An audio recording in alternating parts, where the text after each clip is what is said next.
Hello. कैसे हैं आप?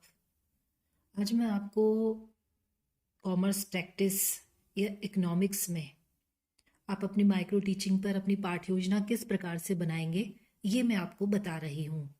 सबसे पहला हमारा कौशल है प्रस्तावना कौशल, और टॉपिक हमने लिया है मुद्रा एवं बैंकिंग। प्रस्तावना कौशल ये 4 से 5 मिनट का होता है। ठीक है। और यहाँ पर हमने प्रश्न बनाए हैं। सर्वाधिक तरल संपत्ति कौन सी है? मुद्रा। वर्तमान में कौन सी मुद्रा प्रचलन में है? पत्र मुद्रा। पत्र मुद्रा किसे कहते हैं? कागज से बनी हुई मुद्रा को। पत्र मुद्रा का निर्गमन कौन करता है? भारतीय रिजर्व बैंक। भारतीय रिजर्व बैंक को विस्तार से समझाइए। ये हमारा समस्यात्मक प्रश्न है। देखिए, प्रस्तावना प्रश्नों की पहचान ये है कि प्रश्न पूछने के पश्चात जो उत्तर आता है उस उत्तर से हम अगला प्रश्न बनाते हैं। यानी जो हमारे प्रश्न और उत्तर है वो जिग जैग टाइप से होते हैं। अगर यदि आप उत्तर से अगला प्रश्न नहीं बना रहे हैं तो वो प्रस्तावना प्रश्न नहीं है, वो सामान्य प्रश्न है। तो आप इस चीज का विशेष रूप से ध्यान रखें कि जो उत्तर आएगा उस उत्तर से हमें अगला प्रश्न बनाना है। उसके पश्चात हम उद्देश्य कथन करेंगे कि आज हम भारतीय रिजर्व बैंक के बारे में विस्तार पूर्वक अध्ययन करेंगे। उसके पश्चात ये प्रस्तावना कौशल के घटक हैं। फर्स्ट है पूर्व ज्ञान का उपयोग, यानी कि पूर्व ज्ञान का जो उपयोग है वो हमने प्रश्न में कितनी बार किया।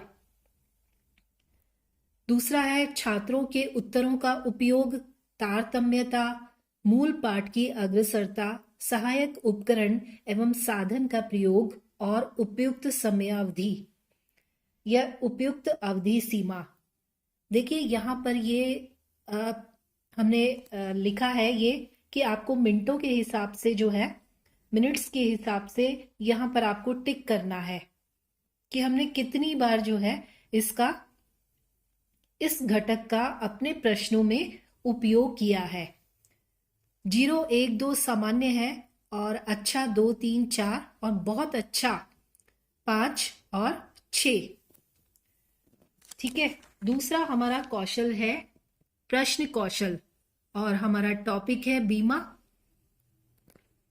यहां पर हमने पहला प्रश्न बनाया है, पृथ्वी पर कौन से प्राणी रहते हैं?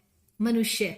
मनुष्य अपनी आवश्यकताओं की पूर्ति के लिए क्या करता है? नौकरी। व्यवसाय का कार्य कैसे होता है? जोखिम भरा। जोखिम को कम करने के लिए व्यवसाय क्या करता है? बीमा। बीमा की प्रमुख परिभाषा के बारे में आप क्या जानते हैं? हो सकता है कि बच्चा संभावित उत्तर दे दे। अगर यदि वो संभावित उत्तर दे भी देता है तब भी आप विस्तार से बीमा की परिभाषा के बारे में बताएंगे। फिर उसके पश्चात इस कौशल के घटक, प्रकरण से संबद्धता, यानी हम जो भी प्रश्न पूछे वो हमारे टॉपिक से रिलेटेड होना चाहिए। स्तरानुरूप भाषा, यानी जिस क्लास का हमने प्रश्न बना रहे हैं उस क्लास के अनुसार ही प्रश्नों की भाषा होनी चाहिए। व्याकरणिक शुद्धता, संक्षिप्तता, प्रश्न बहुत बड़े नहीं होने चाहिए, संक्षिप्त होने चाहिए। प्रश्नों में तारतम्यता, यानी कि प्रश्नों में तारतम्यता होनी चाहिए। प्रश्न जो है वो आपस में जुड़े हुए होने चाहिए। और प्रश्नों की पर्याप्तता, यानी पर्याप्त मात्रा में प्रश्न पूछे जाने चाहिए। ऐसा नहीं है कि आप 1 या 2 प्रश्न पूछकर रह जाएं। कम से कम 4 या 5 की संख्या में आपको प्रश्न पूछने चाहिए। फिर उसके पश्चात हमारा अगला कौशल है व्याख्यान कौशल। व्याख्यान कौशल में हमने टॉपिक लिया है बीमा की परिभाषाएं। यहाँ पर हम बीमा की परिभाषाओं के बारे में बच्चों को विस्तार से बताएंगे कि जैसे हमने सर विलियम की परिभाषा ली है कि सामूहिक रूप से जोखिम उठाना ही बीमा है। इस परिभाषा के अनुसार किसी एक के जोखिम को मिलजुल कर उठाना ही बीमा का कार्य है। इसके अलावा हमने थॉमस के अनुसार भी परिभाषा ले ली है, और यहाँ पर हम लिखेंगे छात्र क्रिया में कि छात्र ध्यान पूर्वक कथन जो है या जो परिभाषा है उसको ध्यानपूर्वक सुनेंगे। ठीक है, और ये व्याख्यान कौशल के घटक हैं।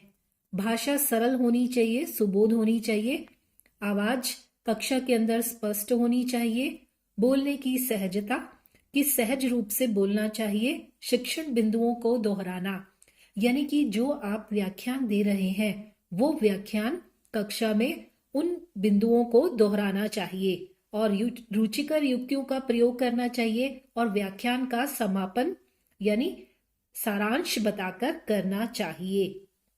हमारा कौशल है उदाहरण सहित दृष्टांत कौशल, और हमने प्रकरण लिया है मांग का नियम। यहाँ हमने मांग के नियम के बारे में बताया है कि इस नियम के अनुसार अन्य बातें समान रहने पर यदि किसी वस्तु की मांग गिरती है तो उसकी मांग की मात्रा बढ़ेगी, और यदि किसी वस्तु का मूल्य बढ़ता है तो उसकी मांग की मात्रा घटेगी। अतः मूल्य और मांग में विपरीत संबंध होता है। अब हमने उदाहरण दिया है कि जब वस्तु X का मूल्य 5 रुपए प्रति इकाई है तो उपभोक्ता वस्तु की 10 इकाइयां खरीदता है, और जब मूल्य 4 रुपए होता है तो 15 इकाइयां खरीदता है, और मूल्य 3 रुपए होता है तो 20 इकाइयां खरीदता है, और इस प्रकार मांग मूल्य में विपरीत संबंध है। ये देखिए, यहां पर हमने ये एक चित्र के माध्यम से मूल्य के बारे में बताया है। ये देखिए, ये चित्र है वस्तु का मांग वक्र, ये हमने यहाँ बताया है। फिर उसके पश्चात इस कौशल के घटक हैं कि दृष्टांत सरल और सुगम होना चाहिए, दृष्टांत प्रासंगिक होना चाहिए, दृष्टांत रोचक होना चाहिए, दृष्टांतों में आगमन और निगमन विधि प्रयुक्त होनी चाहिए, और उचित दृश्य श्रव्य साधनों का प्रयोग होना चाहिए। देखिए, हमने जो दृष्टांत लिया, जो हमने उदाहरण लिया, वो बिल्कुल सहज और सरल है, वो बच्चों को समझ में आ जाएगा, प्रासंगिक भी है, और हमने एक चार्ट भी बनाया है जिसमें बच्चे दृश्य साधन का भी हमने प्रयोग किया है। अब हमारा अगला है पुनर्बलन कौशल, और विपणन हमने जो है ये प्रकरण लिया है। ये देखिए, यहाँ हमने प्रश्न बनाए हैं और इन प्रश्नों का बच्चों ने उत्तर दिया है।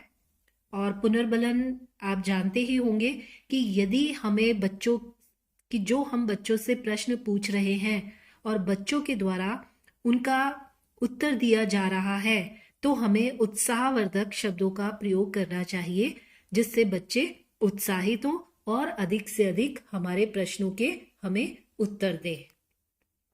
देखिए, अच्छा, बहुत अच्छा, ठीक है, तालियां बजाए, ये सभी पुनर्बलन है, पुनर्बलन शब्द है।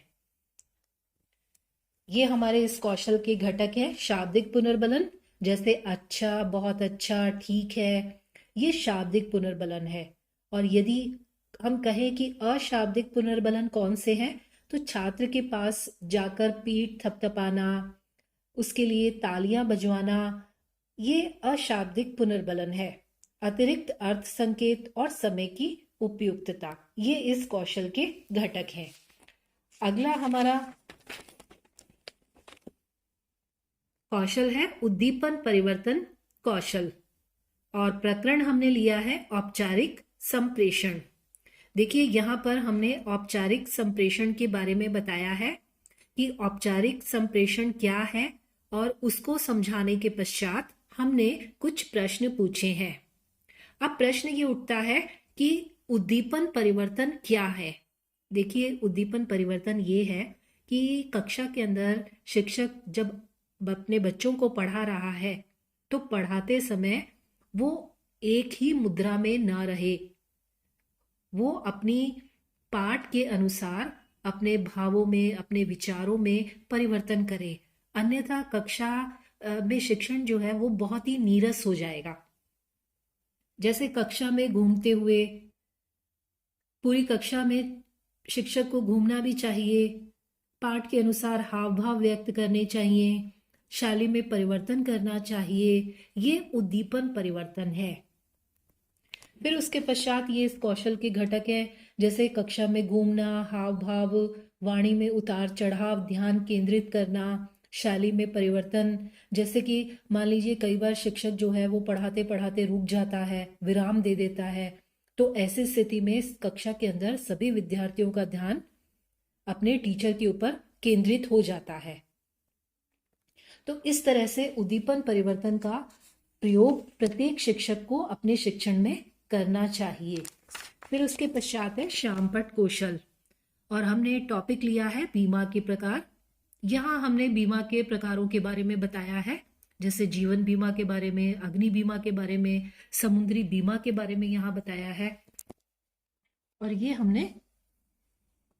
ये देखिए, ये हमने यहाँ पर शामपट पर इस तरीके से समझाकर बताया है कि जीवन बीमा क्या है, अग्नि बीमा क्या है और समुद्री बीमा क्या है।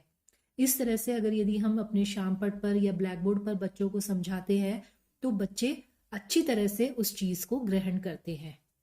उसके पश्चात ये इस कौशल के घटक हैं अक्षरों की सुडोलता और स्पष्टता, यानी शामपट पर जो भी कुछ लिखा जाए वो स्पष्ट होना चाहिए। यदि स्पष्ट नहीं होगा तो बच्चों को समझ में नहीं आएगा। अक्षरों के आकार में समानता होनी चाहिए, यानी कक्षा के ब्लैक बोर्ड पर हम जो भी लिखें वो अक्षर समान होने चाहिए, छोटे बड़े अक्षर नहीं होने चाहिए। वाक्यों में संक्षिप्तता होनी चाहिए और व्याकरणिक शुद्धता होनी चाहिए। देखिए, व्याकरणिक शुद्धता तो सबसे महत्वपूर्ण है कि अध्यापक को उच्चारण भी शुद्ध करना चाहिए और शामपट पर जो वो लिख रहा है वो भी शुद्ध लिखना चाहिए। यदि वो गलत लिखेगा या गलत उच्चारित करेगा तो विद्यार्थी भी अपने शिक्षक का अनुसरण करेंगे। उसके पश्चात मुख्य बिंदुओं एवं शब्दों का रेखांकन, कि हम जो भी ब्लैक बोर्ड पर लिखें और हमें ये लगे कि ये मुख्य बिंदु है तो हमें उसको रेखांकित करना चाहिए। मुझे विश्वास है कि आपको कॉमर्स प्रैक्टिस के ऊपर और अर्थशास्त्र पर अपनी माइक्रो टीचिंग की डायरी किस प्रकार से बनानी है वो समझ में आ गया होगा। Thank you.